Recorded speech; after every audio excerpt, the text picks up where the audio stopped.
You're listening to The Tom Daniel Show, and I'm your host, Tom Daniel. Today's episode comes from a realization I had only after doing several other Beatles-related programs and reading some listener feedback. People kept writing to say basically the same thing, just phrased in different ways, which is, I never thought about it like that before. And that's when it clicked. Now, I talk about the Beatles constantly, way too much.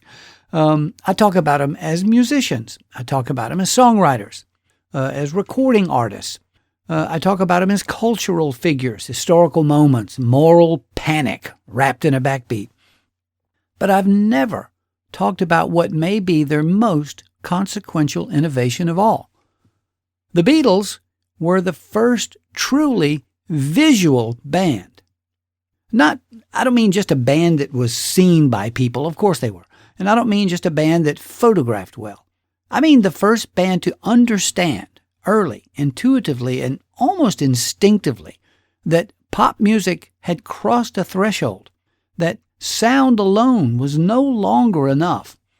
The image had become inseparable from meaning. And, once you see that, you can't really unsee it.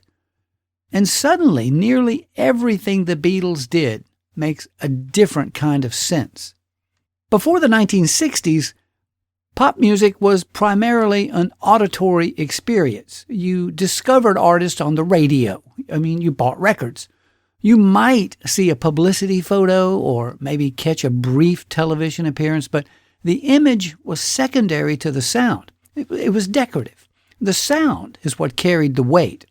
Television existed, of course, but it hadn't yet asserted itself as the dominant cultural amplifier. Most performers treated TV as just a neutral window. You stepped in front of the camera, you did your thing, and then you stepped away. That assumption that TV was neutral was one of the great misunderstandings of all time in modern culture. The people who grasped the early potential of television became huge. Of course, Elvis figured it out and reaped the benefit, even though they tried very hard to censor him. But also, Lucille Ball figured it out. So did Johnny Carson, and so did Walt Disney, and they revolutionized entertainment. But back to the Beatles. Television compresses space. It magnifies their faces, it flattens bodies, it turns gestures into statements, it turns clothing into symbolism. Most artists in the early 60s did not yet understand how to look on camera. They sounded fine, but they just didn't register.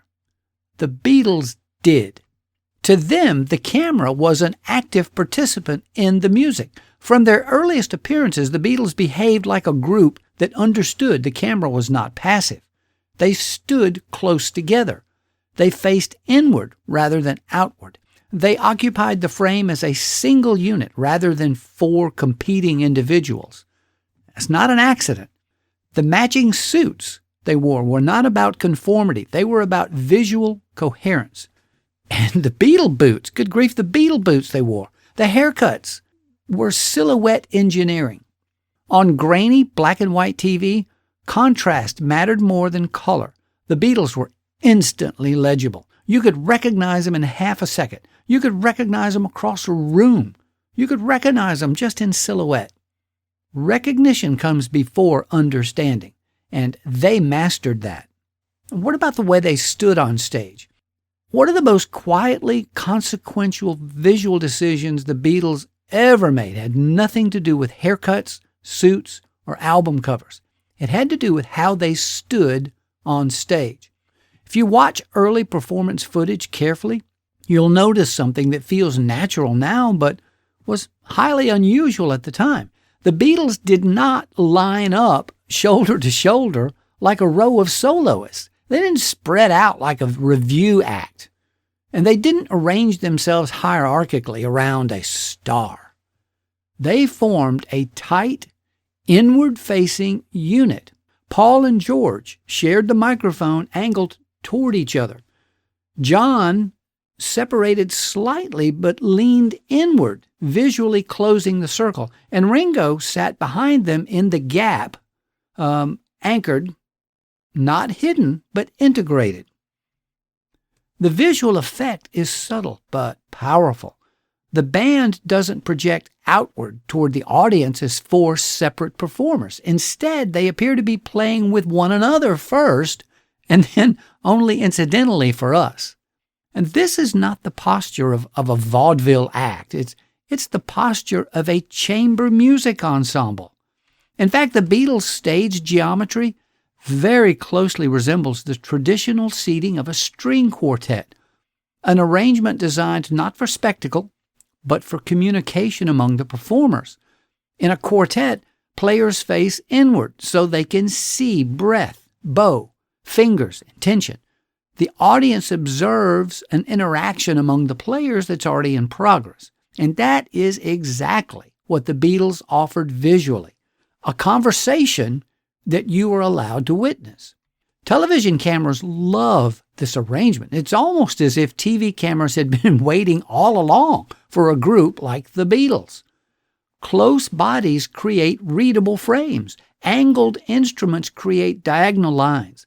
Faces naturally enter and exit the shot. No one disappears into negative space. On black and white television especially, this inward geometry made the group feel alive rather than staged. It communicated trust, cohesion, and musical intimacy before a single note registered clearly through primitive broadcast sound. And it had another effect. It eliminated competition. There's no visual scramble for dominance among the band. There's no lead singer, no this guy's in front and everybody else is behind kind of a hierarchy. No sense that one member of the Beatles was more important than the others. Instead, the visual message is unmistakable, and it only works if all four are present all the time in the shot.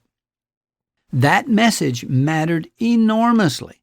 Now, once the stance was established, it became contagious. Nearly every major British invasion band adopted a similar geometry on stage. The Rolling Stones, the Kinks, the Animals, the Hollies, even groups with more overt frontmen stood still as units, not as backdrops. This was not choreography. It was not branding. It's instinctive design. And like so many decisions by the Beatles, it worked because it aligned perfectly with the medium.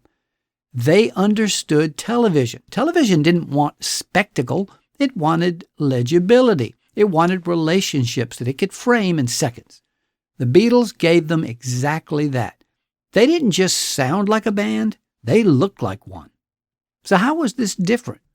Before 1964, most American popular music was staged according to revue logic, not ensemble logic. In R&B, soul, early rock and roll, the inherited model came from vaudeville, touring theater reviews, and big band presentation. There was a clear front man, usually the singer, placed forward and center, with the band positioned behind him as a backdrop accompaniment. The visual hierarchy was intentional and unmistakable. Star first, backup musicians second. Even when the musicians were brilliant, the staging told a different story. The drummer was basically invisible. The rhythm section was anonymous. The band existed to support the star, not be the star. This wasn't a failure of musicianship. It was a continuation of how American popular music had always been presented. The stage was a platform for charisma, movement, and audience address. Musical interaction happened, but it was not meant to be seen or emphasized. Early television reinforced this structure. Cameras focused on faces, not relationships between the singers. The lead singer delivered outward. The band receded in the background. The audience was addressed directly, not invited to witness something unfolding among the musicians themselves. When the Beatles arrived, they didn't simply bring new songs or accents or haircuts. They brought a completely different assumption to the game, that the band was the subject. Not a star with a backup, not a review, a band whose internal interaction mattered as much as what the audience heard. I remember very vividly that we were obsessed with who was the leader of the Beatles. Certainly it must be John because of the way he stood alone. But in the very first Ed Sullivan Show appearance, it was Paul who sang lead on the first song. That was a structural shift, not a stylistic one. And as stupid as this is, when I was a kid, you could put 4 rocks on the ground in the same arrangement as the Beatles stood on stage, and every other kid would instantly say, Beatles, that's the Beatles right there. It's just amazing to me.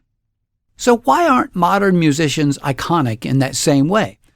And one reason that they rarely achieve the same kind of lasting iconic presence has nothing to do with talent, originality, or even songwriting. It has to do with the disappearance of constraint on stage.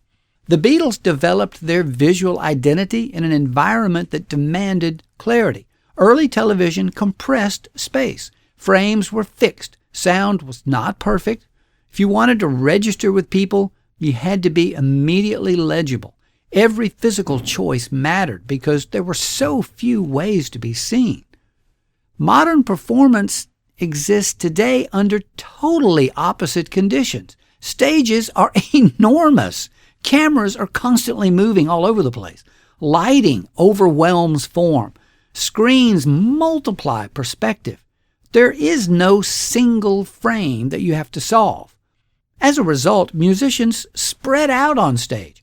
Physical cohesion dissolves. Now, what once felt like a unit now feels like a collection of individuals just sharing the same stage. Everybody's visible, but the relationships between them are not. I'm not being nostalgic. I'm not complaining. I'm just describing the physics of modern media. Iconic presence tends to emerge when artists are forced to adapt to limitation. That's something that seems counterintuitive, and it's very difficult for people to understand. When you force limitations on creativity, you force it to be even more creative. You apply pressure, you get diamonds. The Beatles were required by technology, by format, by circumstance, to decide how they would exist together every time they appeared in public. That pressure forged something durable. Today, visibility is effortless. Being an icon is not. Also, the Ed Sullivan Show was not a concert. When they appeared on Ed Sullivan, it was a reveal. Over 70 million people watched at the same time, not over a weekend, not over a tour, but all at once. And what they saw wasn't virtuosity, volume, or sonic clarity. What they saw was confidence with arrogance. The way George smirks straight into the camera is just delicious. Each Beatle was visually distinct, yet clearly part of something larger. John was sharp and alert. Paul was open and expressive. George was reserved and observant. He had the flu that night. And Ringo was human scale and approachable. Television doesn't just transmit performance, it transmits personality. And the Beatles' personalities were legible before many viewers even fully understood the music. Now, to this day, I couldn't name one single drummer that ever worked for Elvis. But everybody can name the Beatles drummer. You're listening to The Tom Daniels Show, and we'll be right back. What are you waiting for? Tom Daniels Show. What are you waiting for? Tom Daniels Show. What are you waiting for? The Tom Daniels Show. What are you waiting for? The Tom Daniels Show. Welcome back to the Tom Daniels Show, and of course, Mary Mac is going to give me a little Beatlemania in our theme song, because Mary Mac is the world's most perfect band. Now, we've been talking about the Beatles as a visual band, and media literacy with the Beatles mattered before the term even existed. If you watch early Beatle press conferences and interviews, you'll notice something unusual. They're not just answering questions. They're performing. They know they're being watched and they're putting on a show. They pause for laughter. They glance at each other. They use timing in the answers. They allow silence to do work. And the American press was usually very hostile to the Beatles. And the Beatles handled them just like comedians dismantling a heckler. Most musicians of the era treated interviews as obligations. They hated doing them. Oh, the Beatles jumped at the chance. They treated press conferences as extensions of the act. Press conferences were comedy routines to them. Eye contact was punctuation. But by the mid-1960s, something strange happened. Nobody could hear the Beatles live. There was so much screaming at the concerts. It overwhelmed amplifications. Now, the PA systems they had back then were primitive. Audiences weren't listening anymore. They were just reacting to the sight. Live performance had become a ceremony, a symbolic spectacle. And the Beatles understood something critical before anyone else did. If sound no longer matters live, then the live performance no longer matters. So they quit. They stopped touring. But they didn't retreat from public life. They just shifted mediums. When the Beatles began making promotional films for songs like Paperback Writer, they weren't trying to invent a new art form. They were just solving a logistical problem. What they invented was the music video. They needed something television could broadcast without them having to be physically present. They couldn't be everywhere, but the video could. What they created wasn't documentation, it was interpretation. There was no stage, no audience, no realism, just image. That is the music video, years before MTV ever existed. And once again, the Beatles didn't follow an existing format, they just created their own. And we have to talk about the album covers. Now, before the Beatles, album covers were just packaging. I mean, they existed to identify the product, display the artist, and reassure the buyer. The standard formula was simple. It was a photograph of the performer, a readable title, maybe a suggestion of genre. The cover told you who you were buying, and that was it. The Beatles shattered that model completely. Now, beginning in the mid-1960s, they insisted on a radical idea. It seems obvious now, but was totally unheard of at the time. The band would control its own visual presentation, and the album cover would be part of the artistic statement, not an afterthought delegated to the record label's marketing department. That shift began decisively with the Rubber Soul album. For the first time, the Beatles selected their own cover image, and in doing so redefined what an album cover would do. The photograph on the cover of Rubber Soul is distorted. It's stretched, elongated, kind of off-center. Faces stretch unnaturally. The image resists stability. It's not an accident or a novelty. It visually prepares the listener for the music that's on the album that is also transitional. Less pop, more introspective, subtly disorienting. Now, before a needle ever touches the vinyl, the listener already knows the record lives somewhere new. Now, from that point forward, Beatles album covers stopped being illustrations and started functioning as interpretive frames. Now, with Revolver, the next album, the band went even further. The stark black and white collage rejects photographic realism altogether. Instead of presenting the band as bodies in space, it presents them as interior states, fragmented, recursive, mentally layered. And then came the earthquake. Sgt. Pepper's Lonely Hearts Club Band is not merely an influential album cover. It is the moment album art became obligatory. Everything before Sgt. Pepper belongs to a different universe. Sgt. Pepper was the Big Bang. For the first time, the cover is not a representation of the band at all, but a constructed world. The Beatles do not appear as themselves. They appear as characters observing their own cultural afterlife.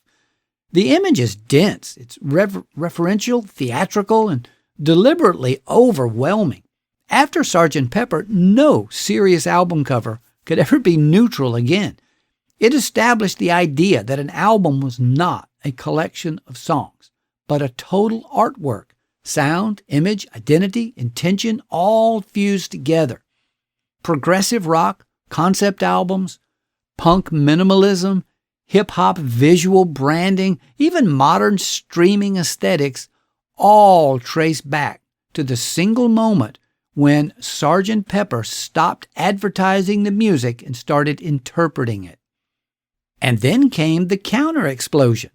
The White Album removed everything. No image, no scene, no explanation, just absence.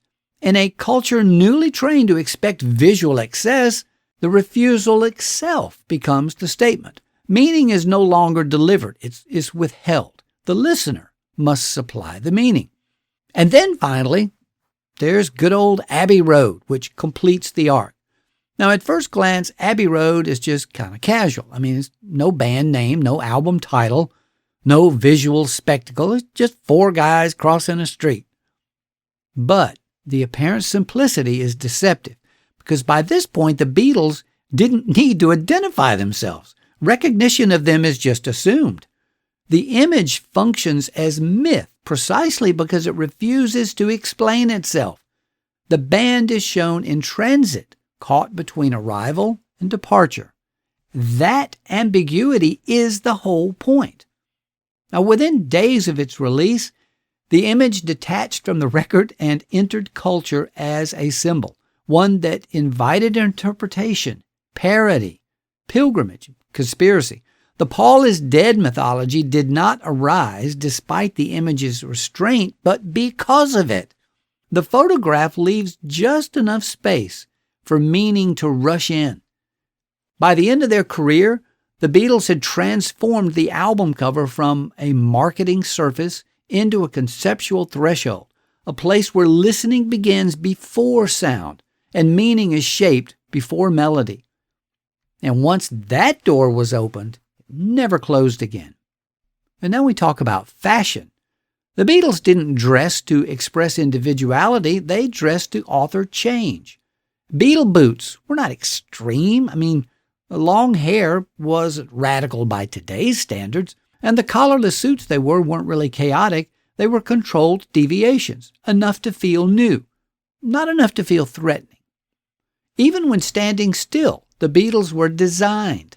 Instruments angled inward, bodies close, heads tilted toward one another. They created a visual geometry. Even the logo mattered. The dropped T logo in Beatles, it wasn't just cute, it was balance. It separated the word beat from Beatles. They weren't marketing decisions. They were instinctive design choices made by people who understood something fundamental. You recognize what you understand. And then there's the Beatle haircut. Now, when people talk about the Beatles' hair, they almost always get it wrong. They describe the haircut as rebellion, as generational defiance. They describe it as a scandal. No, none of these things hold up. The Beatles' hair was not about shock. It was about legibility. Before the Beatles, men's hair was governed by two assumptions. First, it needed to be tidy enough to disappear. And second, it should never call attention to itself as shape. Hair either cropped, short, slicked back, or flattened in conformity, it was background information. The Beatles treated hair differently. They treated it as part of the silhouette. Their haircuts were not radical by length. By modern standards, they were modest. What made them disruptive was the geometry. The hair created a clean, rounded outline around the head, interrupted only by their eyes. On black and white TV, this mattered enormously. The contrast between dark hair and pale skin created an instantly readable frame. Their faces popped on the screen. Expressions registered. The head became a unified visual object instead of a collection of features. This is not an accident, y'all. On early television, detail was the enemy. Fine lines disappeared. Subtle textures vanished, but strong shapes always survived. You knew it was the Beatles before you could see that it was the Beatles. That recognition came before comprehension. Equally important, the hair was uniform without being identical. They all had the same basic haircut. Each one might have been slightly different, adapted to head shape and personality, but the overall contour remained consistent. 4 individuals, 1 outline, and that balance was crucial. Now, if their hair had been wildly different, the group would have fragmented visually. If it had been identical, they would have just looked like a novelty act. Instead, they achieved coherence. The outrage was not really about the length of their hair, it was about the collapse of a visual boundary. The Beatles' appearance was neat, controlled, polite, yet unmistakably brand new. Adults struggled to articulate why it felt threatening, because it violated expectations without really breaking any rules. And that is far more destabilizing than just open rebellion. Once again, television amplified the effect. Hair moves. It responds to motion, laughter, head turns, and energy. They shook their hair purposefully and all said the word ooh at the same time. And on camera, that became kinetic. The Beatles' hair softened them, humanized them, and made their expressions feel accessible rather than some sort of authority. This was not the hair of distant idols. It was the hair of people you could imagine knowing. It made them readable, memorable, and unavoidable. Their hair was not decoration. It was architecture. So why doesn't everybody just copy these paths and duplicate the Beatles' success? Well, the Beatles became the first visual band because the world allowed it, and this is something that can only happen once. There were very few television channels back then. Everybody watched the same thing. Images had time to sink in. Today, everybody's visible, which means nobody gets to become iconic in the same way. The Beatles didn't just succeed in visual media, they slammed the door shut behind them. They didn't start out to become visual pioneers. They listened to the medium, they understood the environment, and they behaved accordingly. They didn't fight television. They didn't fear it. They inhabited it. They embraced it. And in doing so, they taught the modern world something lasting. Music is not just something you hear. It's something you see, something you recognize, something you experience visually, maybe even before you remember it sonically. And that world began with the Beatles. Everybody since then has just been living in their world. Thanks for listening to The Tom Daniels Show. Keep listening and keep learning.